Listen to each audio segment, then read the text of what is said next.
I said in my little email, Emily is a fourth-year medical student. She approached me to ask me if this will be an interesting topic for Grand Round, which I snapped upon immediately. I think it'd be a very interesting topic. And she is going to talk about the Daily Mile and why she's interested in it. And as I said in the email, I think she speaks from a position of authority, as she was in the Scotland squad for the Commonwealth Games a couple of years ago. I watched her on the telly. It's true, it all happened. And she has just beaten my parkrun record by a good 30 seconds. So she's going to talk to us about the Daily Mile, and then Stuart's going to talk to us about the obesity service here in Tayside. Off we go. Welcome, Perth, in the dark. Yeah, no recollection. Oh, there you go, a few waves. Who knows what they're doing in the dark? Emily, on you go. You know that the right-hand side of the screen's gone blank? Oh, the screen's gone blank. Brilliant. Perth arrive. There you go, have that. Right, okay, as Dr. Farden said, I'm Emily, I'm a fourth-year medical student, and I'm here today to talk to you about physical activity and how we can get the population to be a bit more active. So, oh gosh, already having problems. So, for those of you who like a formal definition, physical activity is defined by the World Health Organization as any movement produced by your skeletal muscles that requires energy expenditure. So pretty much it's moving. Is it different to sport? Well, sport is great, and as Dr. Farden said, I participate in sport. I'm sure a lot of you participate in sport. But the problem with that is that my granny can't do sport. I've got lots of friends who don't like sport. I've got lots of friends who don't feel able to participate in sport because they don't think they're good enough. I think pretty sure if you said to a cancer patient, I think you should do some sport, they wouldn't be very happy with you. And yet, Active After Breast Cancer is a very successful physical activity programme that helps patients during and after breast cancer treatment. So physical activity is something that's accessible to almost all patients in one form or another, whether that be walking, jogging, gardening, yoga or Pilates. So it is different to sport and it is more accessible. So how much should we be doing? Well, there are a lot of different guidelines, and the guidelines do tend to disagree, which isn't very helpful. Some say about an hour a day, some say 150 minutes a week, and some get even more complicated than that with different levels of gentle, moderate and vigorous exercise. So I'd like to take us back to a little bit of common sense. Over the course of evolution, and as recently as 10,000 years ago, almost every human being on the planet was a hunter-gatherer. It's kind of all in the name. They either hunted or went out and gathered their food. So nobody was able to eat without expending at least a significant amount of energy. They also spent all of their time outside. And unfortunately nowadays, most people tend to be sitting at a computer inside all day, living a very sedentary lifestyle. And when we're not sitting at work, we tend to go home, sit in front of the TV or the computer, surrounded by high calorific foods such as pizza, chocolate, and fizzy drinks. So it's no surprise that 19% of people in Northern Ireland spend almost 8 hours a day at the weekend watching TV. Only 15% of secondary school pupils in Wales spend 2 hours a week doing PE. Only 30% of over 75s in England meet recommended levels of physical activity. And in Scotland, we spend on average 6 hours a day sitting down. So while there's lots of research into whether or not physical inactivity is responsible for more premature deaths than smoking, or whether physical inactivity is worse for you than being overweight, I think the bottom line is that we weren't meant to live like this. So does it really matter? Well, physical inactivity is thought to be responsible for £94.1 million in the NHS in Scotland. Part of that is because people who are inactive spend a lot more time in hospital. But inactivity also contributes to health inequalities, with an almost 20% difference in the number of people meeting recommended levels of physical activity in the highest and lowest income quintiles. So what can we do about this? Well, there's a quiet revolution taking place in primary schools across the country, and that is the Daily Mile. It was started in 2012 by Elaine Wiley, who's pictured here, headmistress of St Ninian's Primary School in Stirling. Who's noticed that her children in her primary school were overweight and struggling to run about the playground. She sat down with both teachers and pupils to think about what could be done about this, and so the Daily Mile was born. Every pupil and teacher walks, jogs or runs for 1 mile every day. And this has been incredibly successful. It was officially endorsed by the Scottish Government in November 2015, who decided to roll out the Daily Mile to every school in the country. Currently, 800 out of 2,000 schools participate. It's been established in Belgium already, and it's been launched in the Netherlands this week. There's also been interest shown in Argentina. So the Daily Mile is very successful, largely because of its simplicity. It costs nothing. The children can go out at any time of the day. There's no equipment required, and the children don't change into PE clothes. It's quick, with a maximum 15-minute turnaround. It's non-competitive, and it's all-inclusive. So obviously the aim of the Daily Mile was to make people more physically active. And what kind of benefits do people experience? Well, physical activity can reduce your risk of developing type 2 diabetes by almost 40%. It's particularly helpful in the elderly, reducing the risk of falls, depression and dementia by up to 30%. And physical activity also has a massive benefit for your mental health. A recent study in Spain, presented this week at the European Conference of Physical Activity, found that in patients with mild to severe depression who did physical activity 3 times a week, 35% of them had no depression by the end of 1 year. There's also physical activity can help to tackle health inequalities because those who are the least active stand to have the most to gain. But the Daily Mile isn't just about preventing disease. It's good for the community in the school, with children from different classes often doing their Daily Mile at the same time. It's also a different environment, and teachers have found that some pupils are more likely to raise questions or worries that they have when they're jogging along beside the teacher instead of face-to-face in the classroom. Parents have noticed that children have an improved quality of sleep, they're more confident, and there's a sense of achievement from participating in the Daily Mile every single day. They also have reduced stress and anxiety and improved concentration. And one of the great things about the Daily Mile is that the teachers can take them out at any time of day. So if the children are struggling with a particular topic, they can go out at that moment and come back refreshed, ready to learn. One of the most interesting things that parents have noticed about children who are participating in the Daily Mile is that when they come home from school, they're less likely to sit in front of the TV or the computer and more likely to want to go outside again. This, in turn, impacts their parents and makes adults more active because they need the parents to come out with them. So that made me think, how can we use the Daily Mile to inspire behavioural change in adults? Well, every single child goes to school, so it's a great opportunity to cause widespread change. And the idea that children can impact adult behaviour has been used by Eye Heroes, which is a charity which empowers children to raise awareness of preventable blindness in adults and encourage them to go for eye checks. And I think a similar idea could be done with physical activity, teaching children why physical activity is so important and encouraging them to change behaviour in the adults around them. So physical activity is pretty impressive. Is it the silver bullet that we've all been waiting for? The treatment with no side effects, no interactions with other drugs, lots of benefits, very few contraindications, and a massive reducing in cost to the NHS by preventing chronic physical and mental health diseases. But when I was thinking about all of the benefits I've discussed of the Daily Mile, I'm not sure that physical activity is responsible for all of them. Is there something else that's contributing to how successful the Daily Mile is? I think that is the time that the children are spending outdoors. Urban dwellers have been found to be 40% more likely to develop mood disorders than their rural counterparts. When people have moved to greener areas, they've been found to be happier for at least 3 years after they've moved. Greener areas can involve simple things such as just tree-lined streets or access to a public park. And green space has been found to have a greater impact on happiness than crime rates. And I think this could also impact policy because obviously every green space is used by a number of different people, so it has a large return on investment. I'm going to now talk to you about a few initiatives that have been developed to increase physical activity and time spent outside to benefit the health and well-being of the population. One of these is green prescriptions, which was an idea started in New Zealand, which is now taking place in Australia, the USA and the UK. So the idea is that doctors prescribe physical activity and exercise as a treatment, and this formalises lifestyle advice. The Centre for Sustainable Healthcare has found that 63% of people were more active and 46% of people had lost weight 6 to 8 months after receiving a green prescription. Another good initiative that's been taking place down in London is the Lambeth GP Food Co-op. 11 GP practices in the London Borough of Lambeth got together and decided to transform their outdoor space into gardens. Patients are responsible for growing fruit and vegetables in these gardens, so it's a social initiative and gives them a sense of achievement growing their vegetables and also increases access to healthy foods, and excess produce is given to local community, the NHS and local schools.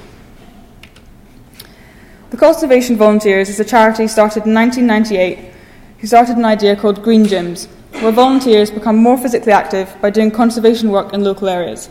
This in turn improves access to green space around the local community. And by 2008, 10,000 people had taken part, improving 2,500 green spaces across the country.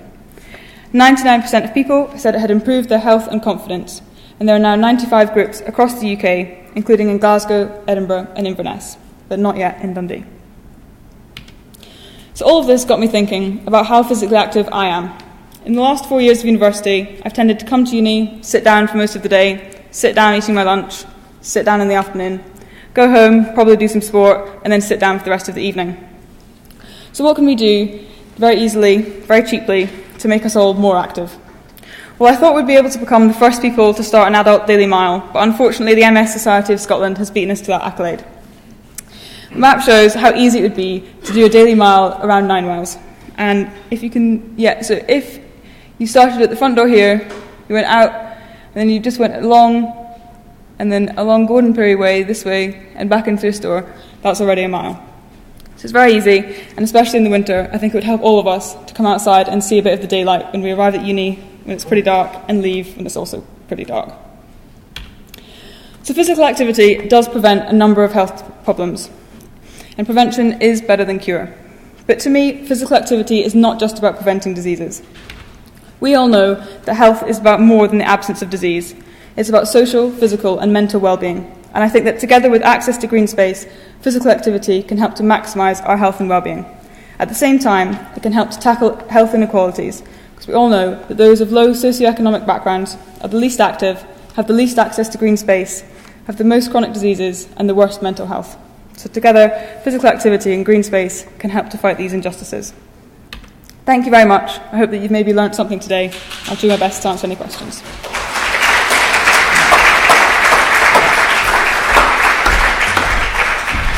Fantastic stuff. Excuse me. So it's not all about running 800 metres in just a shade over 2 minutes, although she does that as well. So you'll be aware, no doubt, that about 3 years ago, I, along with a team of other interested runners in Tayside, set up the park run in Camperdown Park on Saturday mornings.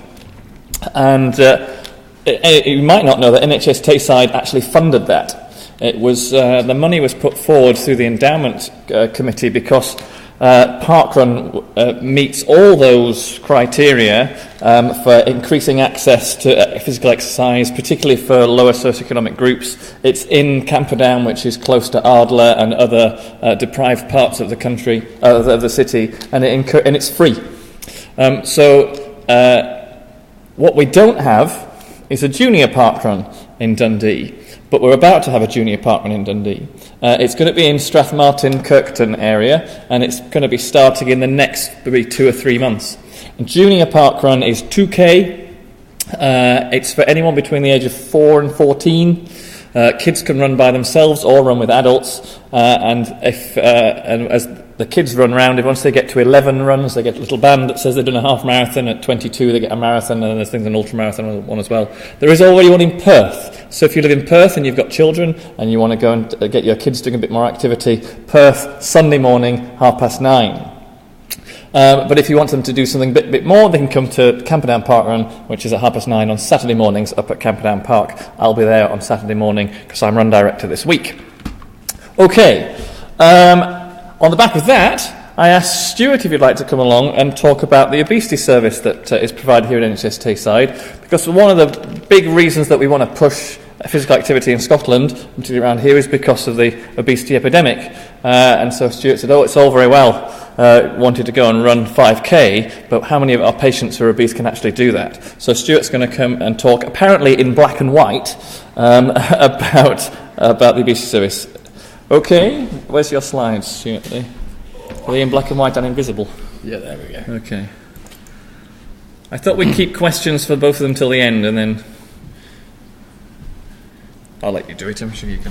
I'm actually not going to talk about the obesity service. Oh, there you go. You can talk something. I can do. I'm going to talk about a few of my thoughts about morbid obesity and the problem that we deal with, rather than the specifics of the service that we currently provide.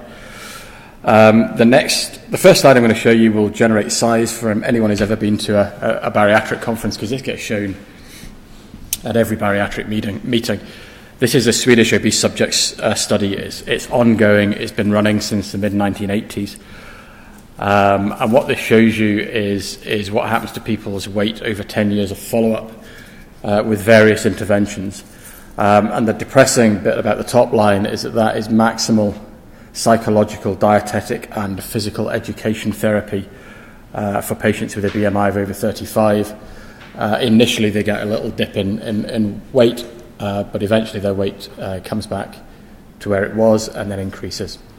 So that's the depressing reality of people who are morbidly obese, is that very few of them succeed in changing their weight through conventional measures.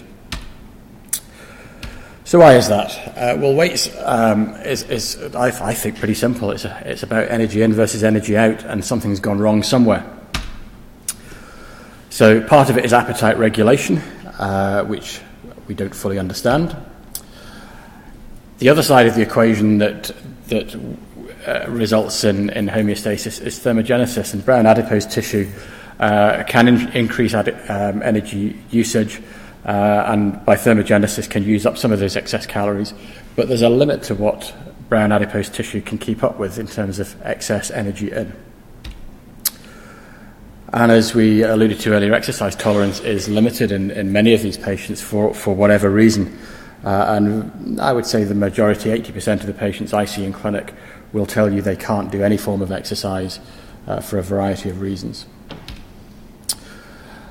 And the homeostatic mechanisms are asymmetric, so we're all familiar with the fact when we were kids, we went swimming, you come out the swimming pool and you're absolutely starving, and you'll eat some calories to make up for the energy you've expended.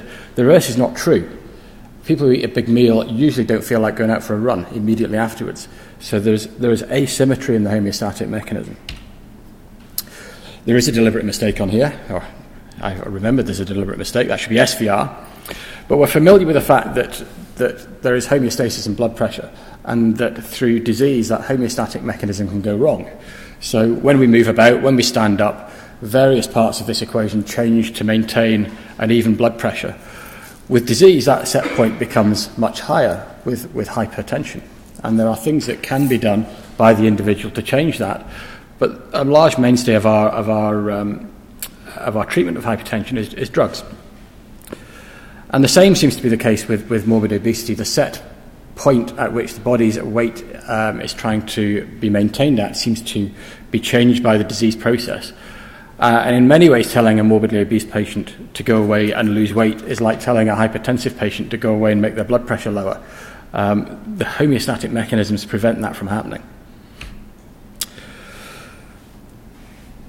And it's interesting, as they get more and more overweight, how the homeostasis changes. So the basal metabolic rate is determined by this thing, which is called the Mifflin equation. And this is the equation for a man. There's a slightly different equation for a woman. And it says that your basal metabolic rate is equal to 10 times your weight, plus 6.25 times your height in centimetres, minus 5 times your age, and a little fudge factor. So for one of our patients, who weighs 180 kilograms and is 6 foot and is age 25, to do absolutely nothing but sit still all day, they need to eat 2,800 calories to maintain their weight. If you then add in the multiplier for the degree of activity they do, a sedentary patient who is obese requires 3,400 calories a day simply to stay the same weight. So adding in a bit of exercise in the face of this degree of calorific load is probably not going to make an awful lot of difference. This is me on my hobby horse. Over the years, I've heard patients come to me with a variety of reasons about why they can't lose weight. And in the good old days, they say, Doc, I do what I've been told. I grill everything, I don't fry anything. And that seemed to make no difference. And then about 10 years ago, everything had to be low fat. And of course, they replaced the fat with sugar. And that made no difference.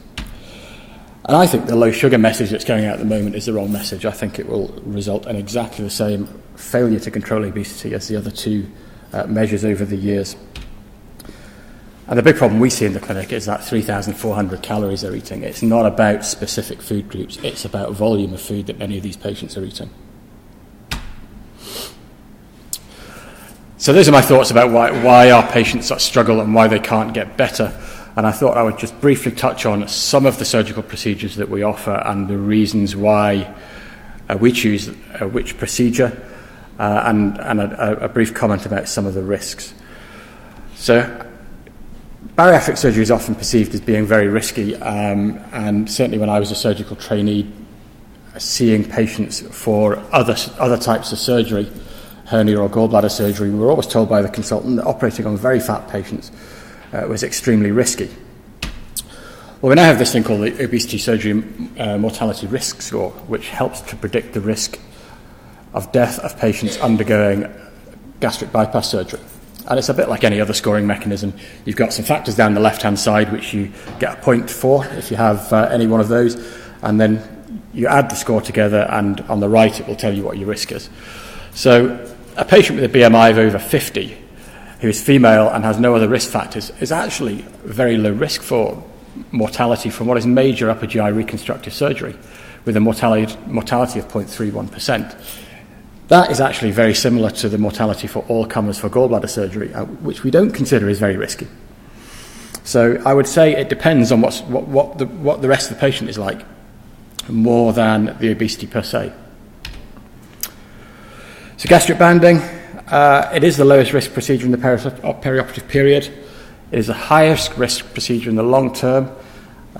Gastric bands go wrong frequently and result in very poor weight loss in the longer term. And because of the high long-term complication rate, about 25% of gastric bands get removed.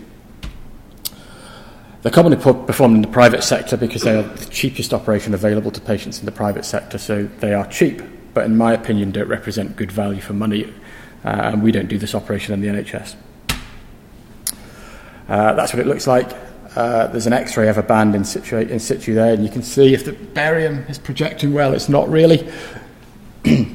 Where P is a very small gastric pouch, and most of the stomach is actually below the gastric band, which is highlighted by the arrow. So sleeve gastrectomy is another procedure that we sometimes do. It's actually very easy to do. You get better weight loss than a band, but there's a significant problem with late weight regain, and most patients at 5 years have started to put on significant amounts of weight. There's a moderate risk of perioperative complications, but a very low long-term risk of complications, either surgical or nutritional. And that's what a sleeve gastrectomy looks like. Most of the stomach to the right of the screen is simply removed, and you end up effectively with a very long esophagus. So gastric bypass is the mainstay of our service and is the mainstay of most mature bariatric services in the UK. They're difficult operations to do, but they do result in good weight loss. So the mean weight loss is 70% of excess weight. So if a patient is 10 stone overweight, mean weight loss would be 7 stone. A minority of patients who have any form of bariatric procedure get back down to a BMI of 25. So most patients are still overweight, and how overweight they are depends largely on where they started from. There's a moderate risk of perioperative complications, which relates mainly to surgical staple line dehiscence. And there's a moderate risk of late complications, which can be nutritional, micronutrient deficiency, but also a risk of developing internal herniation because we've created gaps and defects in the bowel mesenteries. So gastric bypass is our mainstay. That's the operation you'll see in most of in Tayside that's done on the NHS.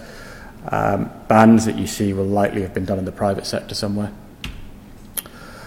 That's what a gastric bypass looks like, and it is a fact we've divided bowel and rejoined it together that leaves gaps in mesenteries that leads to the hernia rate.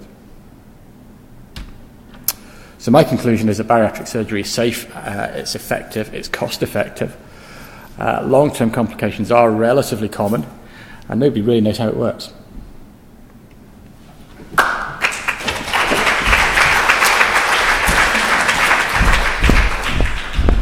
Okay, so thanks very much. The basal metabolic rate thing comes up in chest clinic not infrequently. That people say, obviously I see a lot of very, very obese people, and this is not anything new in a chest clinic, and people are breathless because they're carrying around the weight of me on their shoulders all the time, and they say, I've got a very low basal metabolic rate, and I do try to explain to them that their basal metabolic rate is probably twice what mine is, but it doesn't really go down very well.